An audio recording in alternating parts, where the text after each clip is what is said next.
अभी बस गर्मियों की छुट्टियां खत्म ही हुई थी कि एमपी बोर्ड ने ला दी है एक बड़ी अपडेट। तो माध्यमिक शिक्षा मंडल ने जारी कर दिया है आपका एकेडमिक कैलेंडर, जहां पे आपको मिलने वाली है सारी एग्जाम की इंपॉर्टेंट डेट। सिर्फ इतनी तैयारी कर लो, सिर्फ इतना पढ़ लो, इससे आप पहले एग्जामिनेशन में ला सकते हो एकदम बढ़िया मार्क्स। तो इस एकेडमिक कैलेंडर के हिसाब से क्या होना चाहिए आपकी रणनीति, क्या होना चाहिए आपका रोड, और इस वीडियो के आखिरी में मिलने वाला है आपको पूरे एकेडमिक कैलेंडर का पीडीएफ। हाय, तो मेरे प्यारे चुन्नू मुन्नू, मैं सुरभि शर्मा आपकी भोगी मैम आपका बहुत बहुत वेलकम करती हूँ हमारे यूट्यूब के अरिविहान के प्यारे से चैनल पे। तो आज हम क्या बात करने जा रहे हैं बच्चों, बस हफ्ते 10 दिन पहले ही आपकी गर्मियों की छुट्टियां खत्म हुई थी और आपकी माध्यमिक शिक्षा मंडल ने जारी कर दिया है एकेडमिक कैलेंडर। हाँ, ये वही एकेडमिक कैलेंडर है जहां से आपको ये पता चल जाता है कि मेरी कब कौन सी डेट्स पर कब बोर्ड एग्जाम्स होने वाली हैं, कब अर्धवार्षिक परीक्षा होंगी, कब त्रैमासिक परीक्षाएं होंगी, कब मेरी प्री बोर्ड्स होने वाली हैं। तो सारा आपका एग्जाम का जितना भी घोल मटोल है वो आपको यही पता चलने वाला है। तो आपकी माध्यमिक शिक्षा मंडल ने जारी कर दिया बेटा एकेडमिक कैलेंडर। तो आज हम इस वीडियो में जानने वाले हैं कि कब आपको क्या तैयारी करनी है, सिलेबस में कौन कौन सी चीजें हैं जो इस बार आपके एग्जाम में आने वाली हैं, और पूरा रोड मैप जानने की कोशिश करेंगे। और लास्ट में आपको कुछ इंपॉर्टेंट चीजें बताने वाली हूँ, तो प्लीज इस वीडियो को आखिर तक जरूर देखिएगा। तो शुरू कर देते हैं बेटे इस वीडियो को और जान लेते हैं इस एकेडमिक कैलेंडर के हिसाब से कि साल भर आपकी कैसे एग्जाम शेड्यूल्ड है। ठीक है, सबसे पहले अगर मैं बात करूं, आपकी होती है क्वार्टरली एग्जाम्स। तो क्वार्टरली एग्जाम यानी त्रैमासिक परीक्षाएं वो कब से कब तक होनी है? देखो बेटा, हर स्कूल में थोड़ी मोड़ी डेट जो है वो आगे पीछे हो सकती है, लेकिन आपकी 1 से लेकर 11 सितंबर तक आपकी क्वार्टरली एग्जाम यानी त्रैमासिक परीक्षाएं होनी है। ठीक है, फिर मैं बात करूं हाफ ईयरली एग्जाम की, अर्धवार्षिक परीक्षाओं की, तो ये आपकी 16 से 26 नवंबर के आसपास आपकी हाफ ईयरली एग्जाम्स होने वाली है। फिर बेटा मैं बात करूं प्री बोर्ड्स की, है ना, प्री बोर्ड्स की बात करूं, जब आपका पूरा सिलेबस कंप्लीट हो चुका होता है फिर होती है हमारे एग्जाम में प्री बोर्ड एग्जाम्स। तो प्री बोर्ड एग्जाम्स कब होने वाली हैं आपकी? वो होने वाली हैं जनवरी 2027 में आपकी प्री बोर्ड एग्जाम्स हो जाएंगी। और फिर लास्ट, जिसके लिए आपसे धक धक होता है, डरे बैठे हो, इतनी तैयारी कर रहे हो, इतनी शिद्दत से इस वीडियो को देख रहे हो, आपकी फाइनल बोर्ड एग्जाम यानी आपकी वार्षिक परीक्षा, आपकी एनुअल एग्जामिनेशन, जो कि फरवरी से मार्च 2027 यानी अगले साल आपकी होने वाली है। ठीक है, तो ऐसा कुछ है आपका एकेडमिक कैलेंडर। बेटा मैंने फिर से बोल रही हूँ कि ये हर स्कूल में 1-2 डेट आगे पीछे वेरी कर सकती हैं। मेन आपको ध्यान रखना है कि एकेडमिक कैलेंडर में इस हिसाब से ही एग्जाम्स होने वाली है। चलो अब आगे देख लेते हैं। तो बात कर लेते हैं सबसे पहले क्वार्टरली एग्जामिनेशन की, क्योंकि ये पहला स्टेप है, ये पहला पड़ाव है जिसके हिसाब से आपकी एग्जाम होंगी। तो पहली एग्जाम तो आपकी क्वार्टरली एग्जाम ही होने वाली है, जिसको हम बोलते हैं त्रैमासिक परीक्षाएं। और बात कर लेते हैं पर सब्जेक्ट की कि हर सब्जेक्ट से कौन कौन से टॉपिक्स आने वाले हैं। और बेटा ये टॉपिक स्कूल वाइज थोड़े बहुत एक आध चैप्टर आगे पीछे हो सकते हैं, पर लगभग यही चैप्टर्स हर स्कूल में पूछे जाते हैं। तो आपको भी इसी हिसाब से अपनी तैयारी करनी है। सबसे पहले जान लेते हैं साइंस यानी विज्ञान के बारे में कि कौन कौन से चैप्टर्स आपके त्रैमासिक परीक्षा में आने वाले हैं। तो सबसे पहले है हमारा इन्वायरमेंट वाला चैप्टर यानी हमारा पर्यावरण, जो कि हमारा ईवीएस का चैप्टर है, चैप्टर नंबर 13। फिर आने वाला है केमिकल रिएक्शन एंड इक्वेशन, हमारा केमिस्ट्री का चैप्टर है। फिर है लाइफ प्रोसेस, जो कि हमारे बायोलॉजी का चैप्टर है। फिर है कंट्रोल एंड कोऑर्डिनेशन, ये भी हमारा बायोलॉजी का चैप्टर है। फिर लाइट रिफ्लेक्शन एंड रिफ्रैक्शन, ये हमारा फिजिक्स का चैप्टर है। फिर the human I and the colourful world, ये भी हमारा फिजिक्स का चैप्टर है। तो इतने चैप्टर्स बेटा हमारे साइंस में आने वाले हैं। बहुत ध्यान से देखो, बिल्कुल बैलेंस बना हुआ है, फिजिक्स केमिस्ट्री बायोलॉजी और ईवीएस के चैप्टर्स आने वाले हैं। तो बढ़िया से पढ़ो, बढ़िया से रिवीजन करो, ये चैप्टर्स आपको साइंस में पढ़ना है। बात कर लेते हैं मैथमेटिक्स यानी गणित की। तो बेटा मैथमेटिक्स सिर्फ मोबाइल में देखने से तो सॉल्व होती नहीं है ना, तो पेन पेपर रख के बढ़िया से प्रैक्टिस करनी है, हर एक फॉर्मूला याद करना है, हर एक क्वेश्चन की ढंग से प्रैक्टिस करनी है ताकि एग्जाम में कहीं अटको ना। तो ये कुछ 6 चैप्टर्स हैं बेटा जो आपके मैथ्स में आने वाले हैं। ठीक है, उसके बाद बात कर लेते हैं हिंदी की। तो हिंदी और इंग्लिश को बेटा इसलिए इग्नोर नहीं करना है क्योंकि ये आपके स्कोरिंग सब्जेक्ट होते हैं। तो आप क्या करते हो, टाल देते हो, लास्ट में पढ़ लेंगे, नहीं, आप इनको कम वक्त दो, लेकिन वक्त जरूर दो क्योंकि इंपॉर्टेंट है, स्कोर अच्छा यही करवाते हैं। ठीक है, तो क्षितिज भाग 2 से कुछ ये टॉपिक्स आने वाले हैं, मैंने पॉइंटर्स में लिख दिए हैं। उसके बाद कृतिका से आपका चैप्टर आने वाला है। व्याकरण की अगर मैं बात करूं तो इतने कुछ है पॉइंट्स जिन पे व्याकरण आपका आने वाला है। फिर मैं बात करूं लेखन कौशल की, तो बेटा बहुत इंपॉर्टेंट है, इनसे अच्छे खासे मार्क्स मिल सकते हैं आपको, तो इस पे मेजर ध्यान देने की जरूरत है। अपठित बोध भी इंपॉर्टेंट है, यहाँ से भी आपको अच्छे खासे मार्क्स स्कोर हो जाते हैं। ठीक है, फिर बात करते हैं इंग्लिश की। तो आपकी बुक्स हैं, फर्स्ट फ्लाइट एक बुक है, उससे इतने चैप्टर्स आने वाले हैं आपके। सेकंड बात करूं तो पोएम्स की, पोएम्स भी बड़ी इंटरेस्टिंग दी हुई है, आपके सर ने बहुत मस्त तरीके से पढ़ा रखा है, तो इन पे जरूर फोकस कर लेना है ध्यान से। उसके बाद इंग्लिश में फुटप्रिंट्स विदाउट फीट हमारी एक और बुक है, वहां से भी बेटे कुछ 4 चैप्टर्स आने वाले हैं।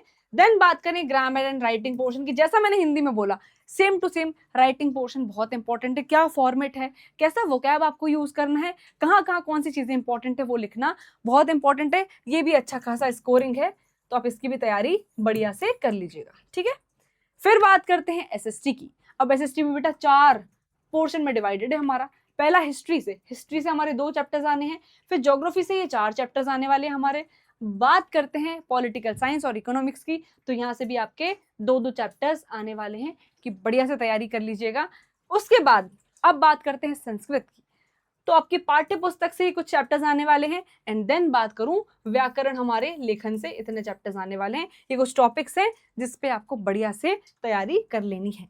फिर बेटा अब देखो, ये कुछ आपका सिलेबस था जो कि सिर्फ और सिर्फ त्रैमासिक एग्जाम में, क्वार्टरली एग्जाम में आने वाला है, लेकिन ये तो सिर्फ क्वार्टरली का है। तो बेटा मैं आपकी एक बात बता दूं, आपको एक हेल्प कर देती हूँ छोटी सी, कि अभी तो आपके क्वार्टरली खत्म हो जाएंगे कुछ दिनों में, फिर कंप्लीट साल भर का रोड मैप क्या, उसमें कैसे आर्यविहान आपकी हेल्प कर सकता है, वो मैं आपको बताने जा रही हूँ।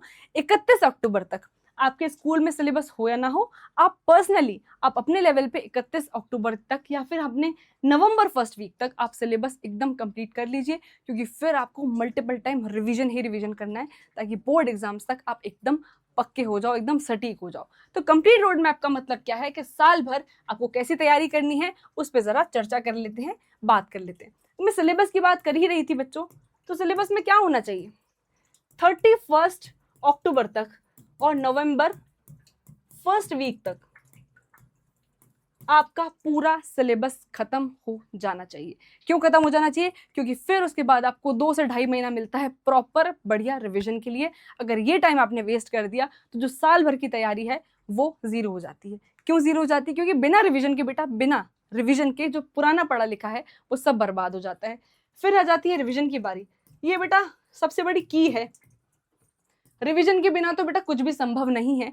मेन चीज क्या ध्यान रखनी है आपको, छोटे छोटे नोट्स बनाओ, छोटे छोटे पॉइंटर्स बनाओ, प्रैक्टिस करो, फॉर्मूला शीट्स बनाओ, डायग्राम की प्रैक्टिस करो, इंपॉर्टेंट टर्म्स लिखो, डेट्स लिख के देखो। बार बार इसलिए लिखना जरूरी है क्योंकि आप रिवाइज करोगे तो आपके टॉपिक्स ना एकदम क्लियर हो जाएंगे, एकदम क्लियर हो जाएंगे, एकदम सटीक हो जाएंगे। फिर आपको बार बार उस पर फोर्स करने की, फोकस करने की जरूरत नहीं पड़ेगी। तो करना क्या है, आज एक चैप्टर पढ़ लिया, ठीक है, कल आप दूसरा चैप्टर पढ़ रहे हो, दूसरा कोई टॉपिक पढ़ रहे हो, तो एक बार पुराना जरूर रिवाइज कर लो। उससे क्या होगा, वो टॉपिक स्ट्रांग हो जाएगा और जितनी बार आप उसको देखोगे उतनी बार वो चीज पक्की हो जाएगी। फिर क्वेश्चन अगर घुमा फिरा के भी पूछ लिया गया एग्जाम में तो आप उसका आंसर लिख सकते हो। फिर बात करते हैं नोट्स की। यार भाई तेरे नोट्स अच्छे लग रहे हैं, उसकी हैंडराइटिंग अच्छी लग रही है, उससे कलरफुल बना रखे, उससे मांग लो, उससे मांग लो, नहीं, ये बहुत गलत मेथड है, बहुत गलत प्रैक्टिस है। मैं बार बार कहती हूँ कि अपने नोट्स स्वयं बनाओ, खुद बनाओ, अपने पॉइंटर्स लिखो, जो आप सोचते हो, जैसा आपको समझ आता है वो खुद लिखो। नोट्स हमारे सेल्फ होना चाहिए बच्चे, किसी के टीपे हुए, किसी के चुराए हुए नोट्स नहीं होना चाहिए। खुद के नोट्स होंगे, बेहतर आप पढ़ पाओगे, बेहतर समझ पाओगे। फिर एग्जाम में किसी से टीपने की जरूरत नहीं पड़ेगी, किसी के आगे पीछे घूमने की जरूरत नहीं पड़ेगी। और ऐसा नहीं करना है तू दे दे भाई, उससे दे दे भाई, उससे दिलवा दे भाई, ऐसा नहीं करना है। खुद के नोट्स खुद ही बनाने हैं, सेल्फ नोट्स होंगे तो बेहतर तैयारी होगी। फिर डेली स्टडी, डेली प्रैक्टिस आपको करनी पड़ेगी बच्चे। मैं कभी नहीं बोलती, मेरे पास बहुत सारे बच्चों का सवाल आता है मैम कितने घंटे पढ़ें, कुछ नहीं होता उससे। 8, 10, 12, 15 घंटे मैं प्रेफर नहीं करती, आपकी मर्जी, तो आप पढ़ सकते हो, वो आपका चॉइस है। लेकिन मेन चीज क्या है, आपको डेली पढ़ना है। प्रैक्टिस का मतलब है आपको यहाँ डेली आपका टाइम देना पड़ेगा स्टडी के लिए। आप 2 घंटे, 3 घंटे, 4 घंटे पढ़ो, लेकिन डेली पढ़ो। बीच में अगर आप गैप करते हो और आज पढ़ लिया, फिर 4 दिन का गैप करने के बाद फिर आप 8 घंटे पढ़ रहे हो, वो वेस्ट है। डेली 2-3 घंटे पढ़ो, जैसा भी आपकी कैपेबिलिटी है उतना पढ़ो, लेकिन डेली पढ़ो। उससे क्या होगा, एक हैबिट बन जाएगी, एक साइकिल बन जाएगी, जहाँ पे आपको पढ़ाई की आदत लग जाएगी। वो बहुत इंपॉर्टेंट है एग्जाम में अच्छा स्कोर करने के लिए, ठीक है। उसके बाद हम कैसे मदद कर रहे हैं आपकी, तो अरिविहान की एक शिक्षा क्रांति अगर आपको याद हो, तो जहां केवल और केवल पूरे हिंदुस्तान में अरिविहान ने मात्र 51 रुपए में शिक्षा दी है। उस शिक्षा जहां पे बच्चे टॉप कर रहे हैं, ऑलरेडी लास्ट 4 साल से बच्चे एमपी बोर्ड में टॉप करते आ रहे हैं। तो इस बार आपकी बारी है। 51 रुपए में क्या क्या मिलता है मैम, तो बहुत कुछ मिलता है। पहले तो पूरे साल भर की लाइव क्लासेस मिलेंगी, जहाँ पे आपको टीचर से इंटरेक्ट करने का मौका मिलता है और मिलेगा ही। और जिन बच्चे ने बैच ले लिया है, जो हमसे जुड़े हुए हैं, उनको तो पता ही होगा कि हम उनसे कितनी बढ़िया बातचीत भी करते हैं क्लास में। फिर टॉपर्स के नोट्स, ताकि आपको ये आइडिया लग जाए कि एक टॉपर अपनी कॉपी लिखता कैसे है। हम तो आपको साल भर तैयारी कराएंगे ही, पर आपको कॉपी देखने का मौका भी मिलेगा। फिर आपको डेली प्रैक्टिस पेपर्स मिलते हैं एक्सप्लेनेशन के साथ। जो भी टीचर्स आपको कंसेप्ट पढ़ा रहे हैं उससे रिलेटेड आपको प्रैक्टिस पेपर्स भी मिलेंगे ताकि आपकी वहाँ से भी प्रैक्टिस हो पाए। फिर आपको डाउट सॉल्विंग मिलेगी, जो कि सबसे इंपॉर्टेंट खास फीचर है रिविहान का, जो कि आपको कहीं और नहीं मिलने वाला। इस फीचर में होता क्या है मैम, तो इस फीचर में ये होता है कि आपको पढ़ते पढ़ते किसी भी टाइम कोई डाउट आता है ना, तो आप वहाँ पे डाउट सेक्शन में जाके पूछ सकते हो, जहाँ पे आपको तुरंत जवाब मिलेगा एकदम सरल, आसान और बढ़िया भाषा में। ठीक है। फिर टॉपर्स का गाइडेंस भी मिलेगा। हर बार बच्चा एक बात करना चाहता है, एक टॉपर की स्ट्रेटेजी जरूर जानना चाहता है कि वो टॉपर कैसे पढ़ता था जो इतने बढ़िया मार्क्स लाए, वो क्या सोचता था, वो कैसे चीजें फॉलो करता था। उनसे भी आपको बात करने का मौका मिलेगा और साथ ही साथ मिलेंगे इंपॉर्टेंट क्वेश्चंस जो कि बच्चों की जान होते हैं। मैम बस इंपॉर्टेंट क्वेश्चन दे दो, आप इस टॉपिक के, इस चैप्टर के इंपॉर्टेंट क्वेश्चन बता दो, मैम बस IMP 50 दे दो, बस IMP 100 दे दो, वो भी आपकी हेल्प रिविहान करने वाला है। तो मात्र 51 रुपए में आ जाइए, अपने दोस्तों को ले आइए और जुड़ जाइए रिविहान के साथ। आपको बहुत मजा आने वाला है, ये मेरी गारंटी है। तो चलो बच्चों, इस वीडियो को यहीं एंड करते हैं। आप जुड़े रहिए रिविहान के साथ, आपको बहुत बढ़िया बढ़िया गाइडेंस मिलेगा, बहुत बढ़िया चीजें मिलने वाली हैं। मिलते हैं बेटा फिर किसी और वीडियो में, तब तक के लिए गुड बाय, ख्याल रखिए।